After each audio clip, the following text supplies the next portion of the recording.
ঠিক করবো।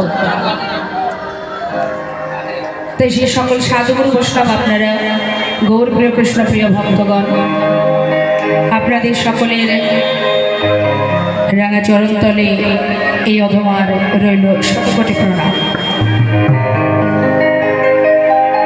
সকল ভক্তের কাছে নিবেদন, সকলে নিজ নিজ চরণধুলির কিঞ্চিত অংশ অধমার মস্তকে দিয়ে আশীর্বাদ করবেন। সকল ভক্তের চরণধুলি মাথায় নিয়ে, সকলের আশীর্বাদ মাথায় নিয়ে প্রভুর কৃপায় দুটো হরি কথা বলবার চেষ্টা করব। লীলা পরিবেশনে ভুল ত্রুটি হলে সন্তান জ্ঞানে সকলে আমাকে ক্ষমা করবেন। যারা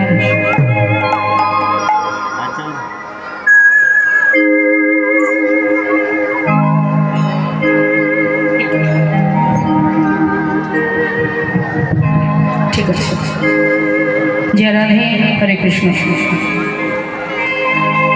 জয় বলদেব, হরে কৃষ্ণ, জয় রাধে, জয় জয়।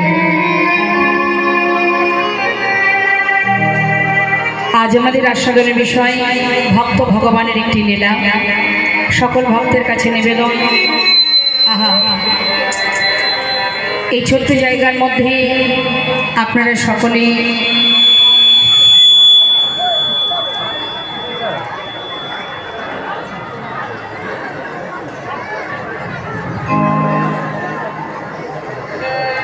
যে আশা নিয়ে বসে আছেন, অনেক কষ্ট করেই বসে আছেন। শুধু তাই না, অনেক ভক্ত যারা এসেছেন দূর থেকে, তারা বসার জায়গাও পর্যন্ত পাননি, তথাপিও দাঁড়িয়ে আছেন। খুবই খারাপ লাগছে। শুধু আমার নয়, এই মন্দির মায়ের মন্দির কমিটির যত ভক্তবৃন্দরা আছেন, যারা আছেন মন্দিরের সেবা কাজের দায়িত্বে আছেন, কর্মে আছেন, তাদেরও খারাপ লাগছে যে সমস্ত ভক্তদেরকে আমরা বসবার মতো কোনো উপায় ব্যবস্থা করতে পারিনি।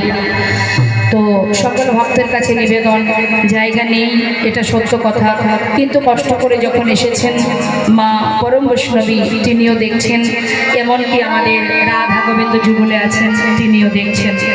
তাই যে যেখানে দাঁড়িয়ে আছেন, যেভাবে দাঁড়িয়ে আছেন, আপনাদের প্রভুর কৃপায় ভগবানের কাছে কামনা করি আপনাদের কৃষ্ণ কৃপা হোক, গুরু কৃপা হোক। ধৈর্য ধরে যতটুকু সময় আপনারা আস্বাদন করবেন বলে এসেছেন, ধৈর্য ধরে স্থির চিত্তে মনটাকে স্থির করে সুকমল চিত্তে আস্বাদন করবেন। আস্বাদনের বিষয় ভক্ত ভগবানের মিলন। তো যে ভক্তের কথা আজ আমরা জানবো মা, সেটি হলো বৃন্দাবনে ভগবান শ্রীকৃষ্ণের প্রিয় বন্ধু, প্রিয় সখা, আবার প্রিয় ভক্ত। সে হলো কৃষ্ণের প্রিয় সখা সুদামা। নিতাই গৌর হরি বল।